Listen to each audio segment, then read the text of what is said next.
အားလုံးပဲမင်္ဂလာပါလူတိုင်းမှာအလေးအကျင့်တွေအလေးထားတွေဆိုတာစွဲနေတဲ့အလေးအကျင့်တွေဆိုတာကလူတိုင်းမှာရှိတယ်အဲ့တော့ကိုယ့်ရဲ့အလေးအကျင့်အလေးထားတွေထဲမှာကိုတိုင်တော်မှကိုယ့်ရဲ့အလေးအကျင့်တွေကိုမကြိုက်ဖဲနဲ့ရှိနေတယ်ဆိုတော့ဒီအလေးထားတွေကိုမလိုချင်တော့ဘူးပြောင်းလဲခြင်းတယ်ဆိုတဲ့သူများအတွက်ပေါ့နော်ပြောင်းလဲခြင်းတယ်ဘလို့စပြီးပြောင်းလဲရမလဲတစ်ချက်ဆိုတော့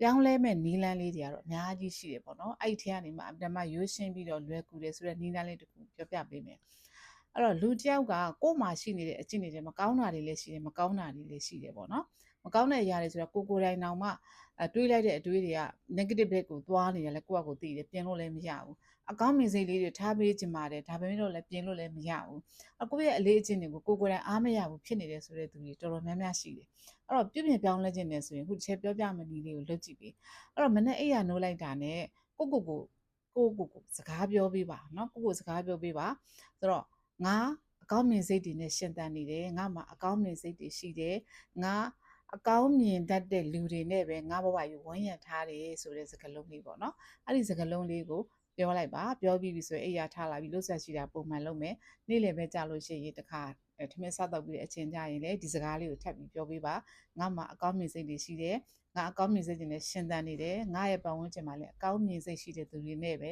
ဖွဲ့စည်းထားတယ်ဆိုတဲ့စကားလုံးလေးအဲ့တော့နှိမ့်ငင်းမဲ့တစ်ချိန်ညအိယာဝန်ကနေတစ်ချိန်နော်ညအိယာဝန်ကနေတစ်ချိန်မှာကျတော့အတန်လေးထွက်ပြီးတော့ပြောပြီးပေါ့နော်အဲ့တော့မနဲ့တို့နှင်းကတို့ကြာလို့ရှိရင်တော့စိတ်ထဲကနေပြောလိုက်လို့ရတယ်ညအိခါနေဆိုရင်အတန်လေးထွက်ပြီးတော့ပြောပြီးမှာကိုယ့်ရဲ့မသိစိတ်ကိုအလွတ်ရသွားအောင်နော်အလွတ်ရသွားအောင်ကိုစကလုံးနေနဲ့စကားပြောပေးရတယ်ဒီစကလုံးနေရဆိုလို့ရှိရင်ဘာကြောင့်မို့လို့ဒီလိုစကလုံးတွေပြောရတာလဲဒီလိုပြောရုံနဲ့ကိုပြောင်းလဲနိုင်မှာလားဆိုတဲ့ခါကျတော့ချက်ရှင်းပြပေးမယ်အဲ့တော့လူတိုင်းရဲ့အလေးအကျင့်ဆိုတာကเนาะအမတန်ကိုမှဆွဲသွားတယ်เนาะဘယ်လောက်ထိဆွဲလဲဆိုလို့ရှိရင်တကယ်တော့အများနဲ့ manifest တွေလုပ်တယ်ဆိုတဲ့အခါမှာ21ရက်ဘာဆောင်လောက်ခိုင်းတာလဲဆိုတာလေးအရင်ရှင်းပြမယ်ဘာဆောင်လောက်ခိုင်းတာလဲဆိုတော့ပထမတစ်ပတ်မှာအလေးအကျင့်တစ်ခုကကောင်းတဲ့အလေးအကျင့်ပဲဖြစ်ဖြစ်မကောင်းတဲ့အလေးအကျင့်ပဲဖြစ်ဖြစ်အလေးအကျင့်တစ်ခုကပထမတစ်ပတ်မှာကိုယ့်ရဲ့စိတ်ထဲကိုเนาะအသိစိတ်ထဲကိုသိတယ်လို့မသိတယ်လို့နဲ့ဝိုးရိုးဝါတာဖြစ်နေတယ်ဒုတိယအပတ်14ရက်မြောက်တဲ့နေ့မှာဆိုလို့ရှိရင်เนาะမသိစိတ်ကမသိစိတ်ထဲကိုရောက်သွားပြီးတော့မှမသိစိတ်ကသိလာနေပြီเนาะဒီအလေးချင်းတစ်ခုကိုအဲ့တော့3ပတ်မြောက်21ရက်နေ့မှာဘာကြောင့်မို့လို့21ရက်လောက်ခိုင်းတာလဲဆိုတော့21ရက်မြောက်နေ့မှာဆိုရင်ဒီအလေးအချင်းကြီးကိုကိုယ့်ရဲ့မသိစိတ်ကလည်းသိသွားပြီကိုယ့်ရဲ့အသိစိတ်ထဲမှာကိုယ့်ရဲ့အုံနောက်ထဲမှာလည်းဆွဲသွားပြီအဲ့တော့အလေးအချင်းတစ်ခုဒီအ ਨੇ ဆုံး21ရက်မြောက်မှာကိုယ့်ရဲ့အုံနောက်ထဲကိုဆွဲသွားတာဖြစ်တဲ့အတွက်ပြောင်းလဲသွားတာဖြစ်တဲ့အတွက်ကြောင့်မို့လို့ဒီလိုမျိုးပြုပြင်ပြောင်းလဲခြင်းနဲ့ဆိုတဲ့သူများ21ရက်တီလုပ်ပေးပါဘာလို့ဆိုတော့အလေးအကျင့်အလေးထားဆိုတာက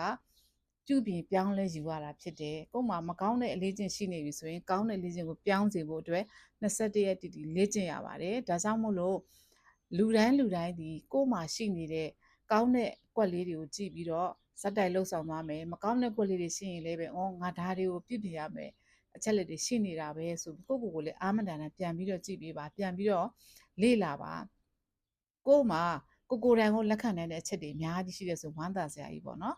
ကို့မှာကိုတိုင်လည်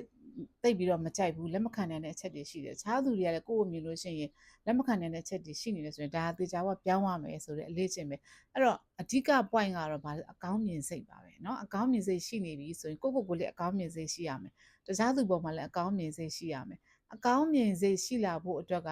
အကောင်းမြင်စိတ်ရှိခြင်းဖို့အရေးကြီးတယ်เนาะအဓိကเนาะအဲ့တော့အကောင်းမြင်စိတ်ရှိခြင်းဖို့ဆိုတဲ့စိတ်ကအရေးကြီးပါတယ်ဒါကြောင့်မလို့အခုဒီချက်ပြောပြတဲ့အချက်ကလေးက